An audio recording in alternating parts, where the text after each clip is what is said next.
Hi peeps, it's Tersse back on the old scope box once again. This is a rumination, it's a mental rumination by Tersse.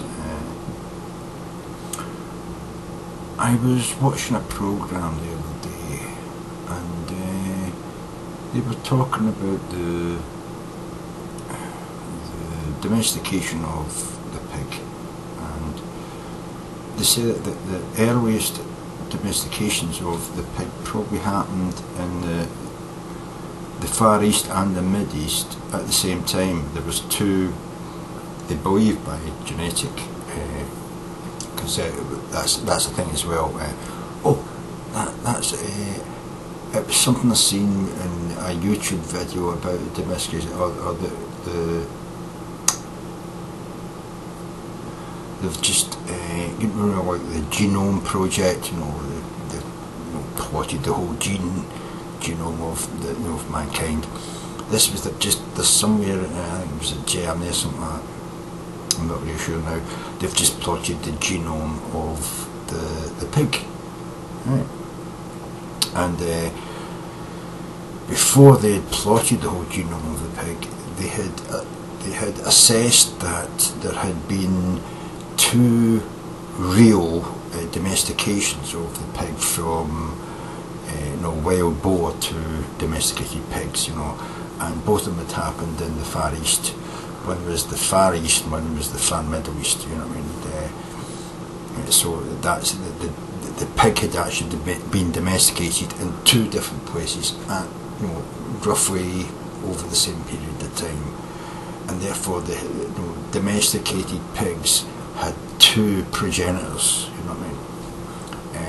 so anyway, this is what got me thinking when I was watching the David Attenborough programme, 60 Years in the Wild, and the second part of it, I think the third part's out this week. I haven't watched it yet, but the second part was last week, I think, and he was talking about the start of life, how life started on the planet Earth. And when he started making one of these programmes about life on Earth, they started in Yellowstone Park because some young scientist, can't remember his name, had done an experiment where he boiled water, passed it up through the tube,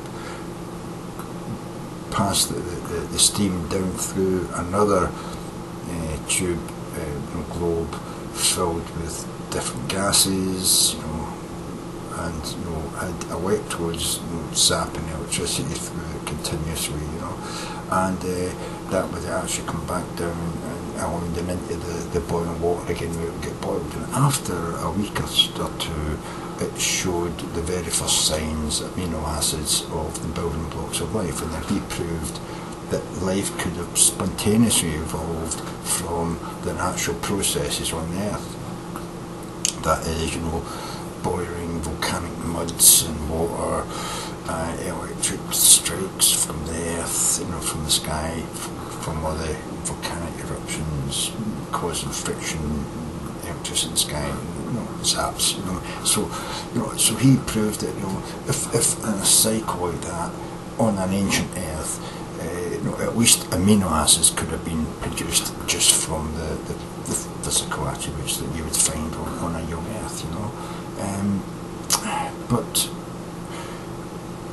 at the time when they were making that, there was a new submarine, a new submarine, deep diving submarine called Alvin, was diving down to do some filming of volcanic action in the depths of the ocean. I think it was the Atlantic Ocean, and they were going to 2,000 metres deep to film where the crust opens up, in the trenches, in the deep mid-trenches of the Atlantic Ocean. But on their way looking for these cracks in the Earth where volcanic eruptions were pouring lava out and making the Earth spread out, they came across these become coined as black smokers, stacks of mineral that's sort of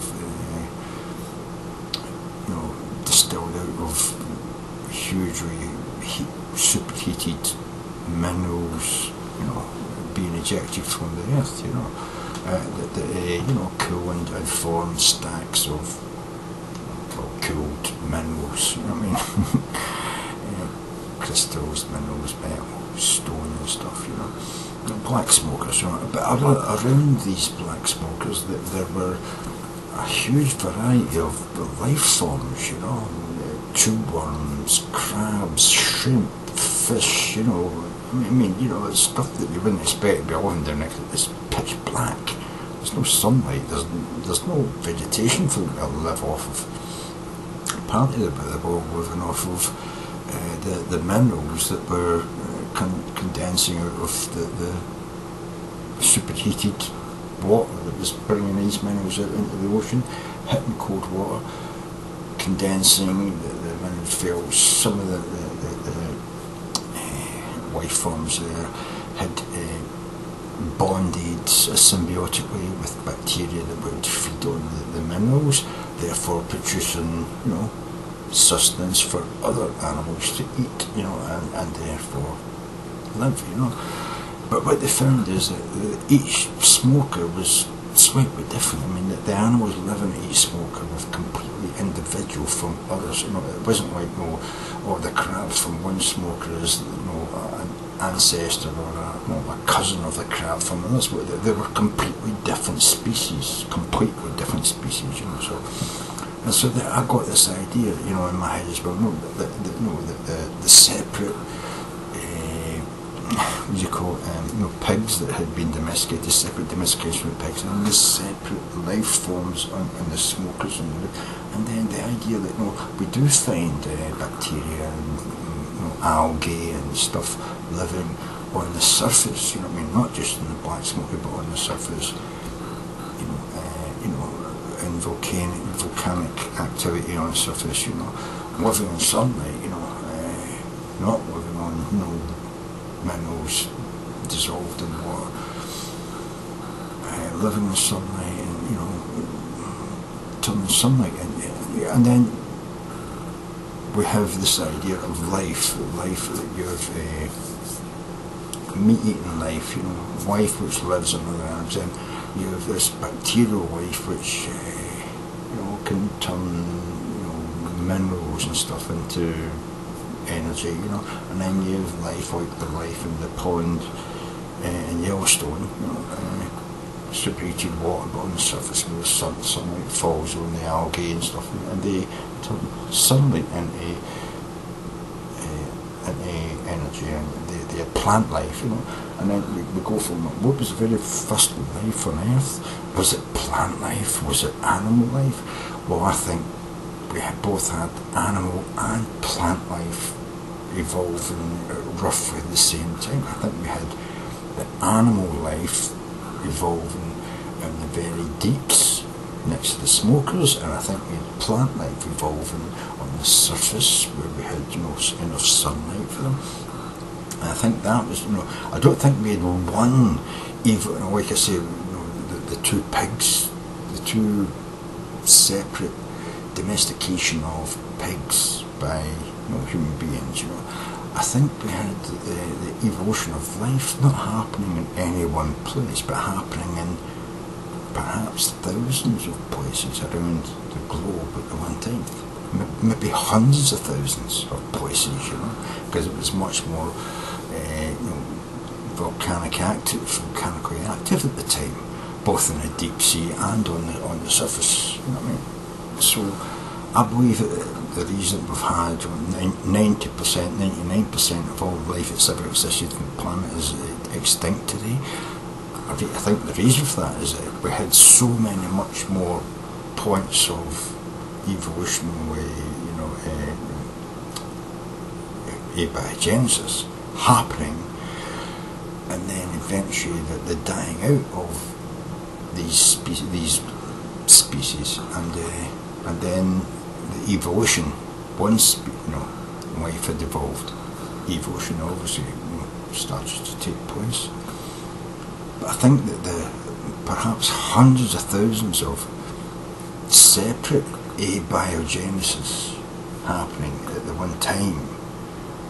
Maybe over a period of thousands or even a million years, you know, we had hundreds of thousands of different forms of life just spontaneously forming, but only over a period of, you know, the last sort of few hundred million years, life actually ending up the way it was, you know. But you know, I'm hoping you can understand what I'm saying. I don't think there was any one start of life, one little pool where life started and then all life on the planet evolved from it. I think there was hundreds of thousands of different places that life evolved. And here's my specific point.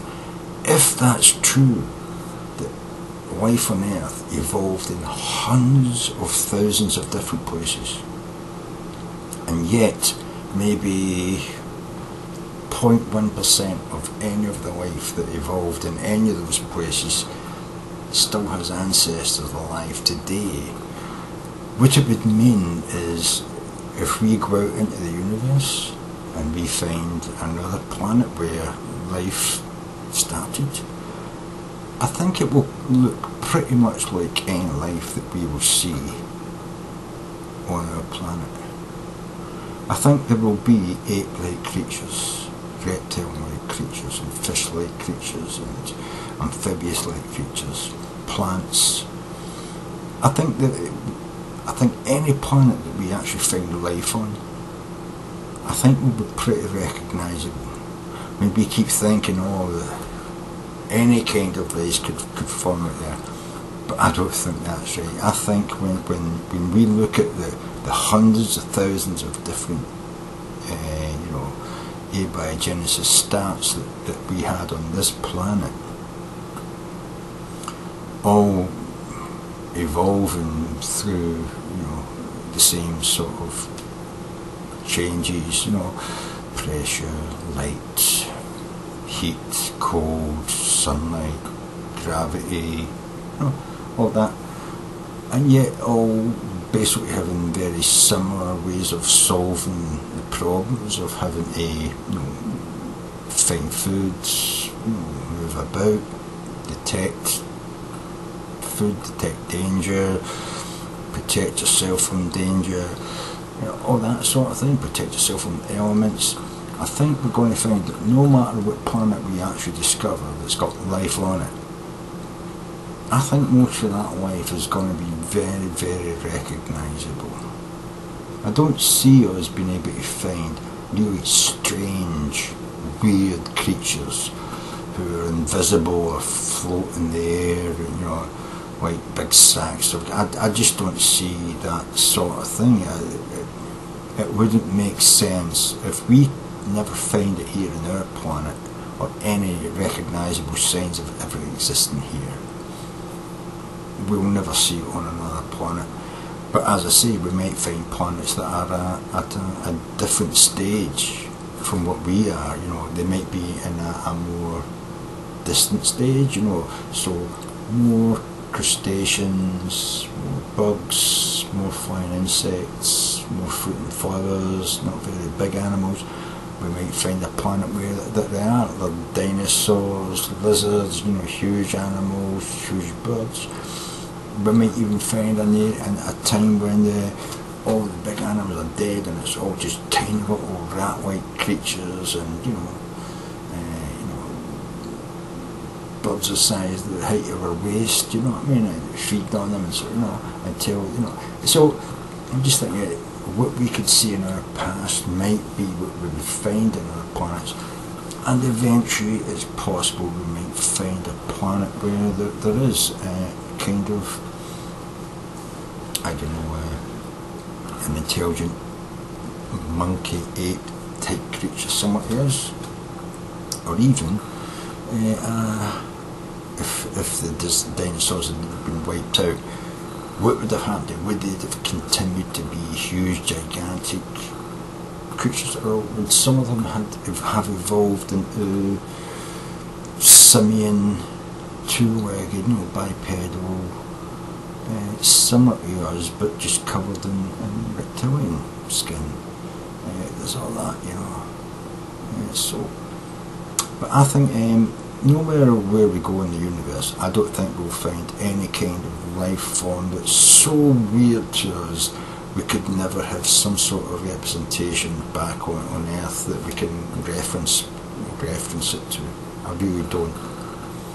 I've come to that conclusion that no matter where we go in the universe, no matter what planet we ever discover in the future, there won't be any really strange, weird animals that have got no reference that we can sort of say,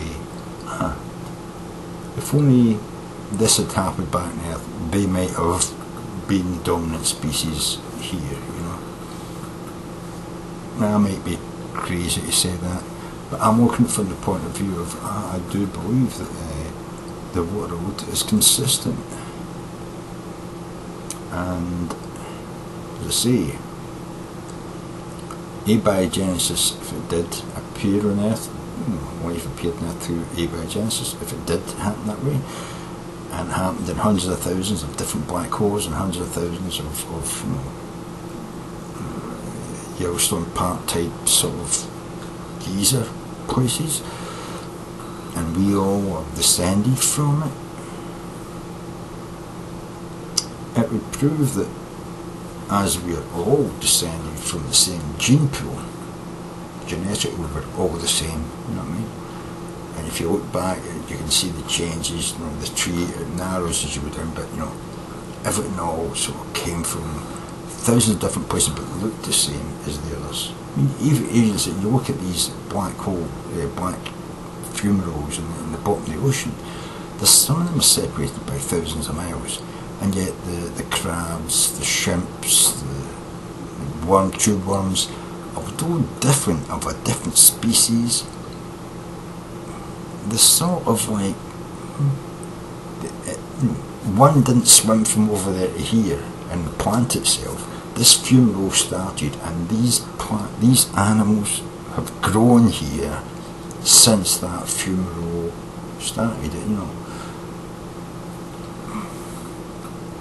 It's really strange to think that, you know, a lot of these animals could not, their eggs or their sperms or, you know, their protozoas, they couldn't have floated here. They just couldn't have, because they couldn't have survived to get here, because this bit of land at this funeral didn't exist when those eggs were maybe released on the other side of the ocean. It's hard to think that hundreds of thousands of these different species possibly have come from one species, you know. There must have been multiple abiogenesis happening, and if that's the case, then if abiogenesis happened here hundreds of thousands of different times, if it happens on another planet, they will probably grow very, very similar to us because they have the same physical things happening. You know, this heat, temperature, pressure, the same kinds of minerals are eaten. If it's on the surface, it's the same kind of sunlight, maybe a different colour, but you know, that would just slightly change maybe the colour of the plant form they are. You know, the physical forms that they want to take, they're going to end up the same. Yeah. I don't see one-eyed human beings or eight-eyed human beings. I still see eight-eyed spiders in space, you know what I mean? Four-eyed spiders, you know, crystallized, you know, what do you call them? You know, crystallized, multifaceted eyes of insects. I still see insects with 6 legs or 8 legs, you know, and crabs. I still see sharks. I still see reptiles. You know, I still see maybe ape-like animals, you know, in different planets. But I don't see anything really weird, different, you know, alien. What do you call it? Predator. I don't see us ever meeting stuff like that. I really don't.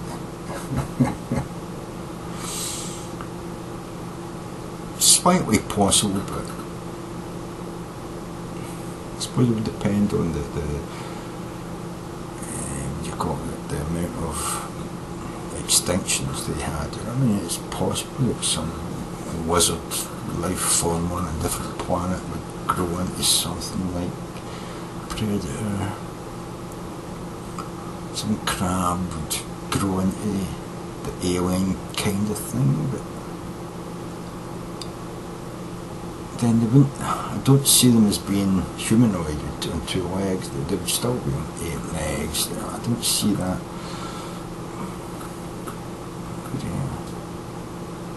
Anyway,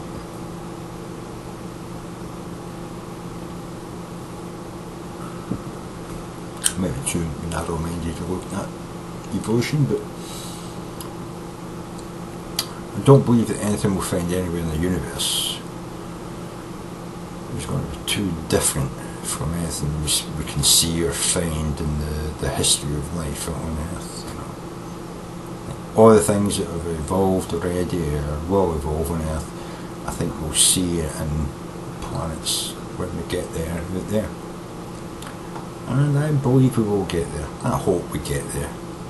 I would love to be living in an age when we are exploring the universe, and only because I would love to have actually been alive at a time when nobody knew what was over the horizon.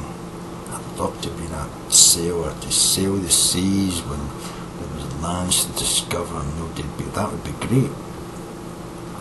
But now that it's already done, I would love to have not been born in my age and to be born in, say, 200-300 years time when we are actually out there exploring the universe, you know, maybe travelling to distant suns and colonising planets that our feet have never touched to this present day. I'm just caught in that in-between time when it wasn't sort of conducive to be exploring to a new place, because most of us have discovered and we haven't got off the planet or out the solar system yet. Then again, I do enjoy, well, I have enjoyed travelling out of my own backyard to countries I've never been to before, except, you know, in books and on film. I've you know, travelled through Europe a bit. I'd love to go a bit wider. And I'd love to dive and delve into some caves and snorkel or deep dive into underwater cave. I'd love to do that. I watch that sort of people swimming through caves underground and people climbing through caves in the middle of the jungle in some far-flung South American or Asian continent or country, you know. I'd love to do that, you know what I mean? Yeah. But I'd love to be in a spaceship landing on a planet nobody's ever been on and sort of just finding what's there, you know, for the first time, you know. I'd love that. Anyway, so I leave motherfuckers, and hope you take this sort of small rumination for what it is. It's just me, my mind just flittering through thoughts and ideas, you know. So